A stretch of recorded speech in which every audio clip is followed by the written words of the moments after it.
Audio Jungle। अवामी Kaavish news HD में ख़बरुनि जो सिलसिलो जारी है। एक ख़बर शामिल कयूं त हालानीअ में 10 साल मासूम छोकिरीअ खे पोढ़े सां परणाइण जी कोशिश नाकाम। ख़बर मूजिब निकाह वक़्तु पुलिस छापो, घोट मौलवी गिरफ़्तार, छोकिरी भी पिण पुलिस तहवील। ज़रूरी कार्रवाई बाद छोकिरी सेफ हाउस मेहरापुर पहुंचाई वई।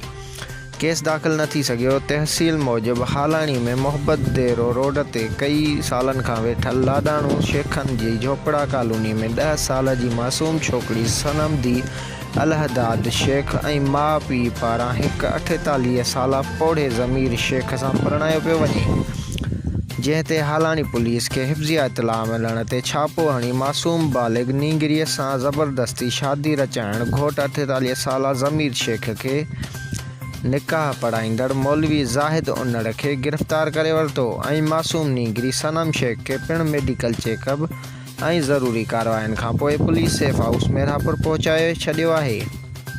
जॾहिं त हालानी थाणे जे SHO मोहम्मद सिद्दीक़ छिटियाल सां राब्तो करण ते ॿुधायो त हिफ़्ज़िया इतलाह ते कार्रवाईअ में 2 माण्हुनि खे हिरासत में वरितो आहे ऐं हुननि ख़िलाफ़ केस दाख़िल कयो वेंदो, जॾहिं त आख़िरी इतलाहनि ताईं को बि केस दाख़िल न थी सघियो।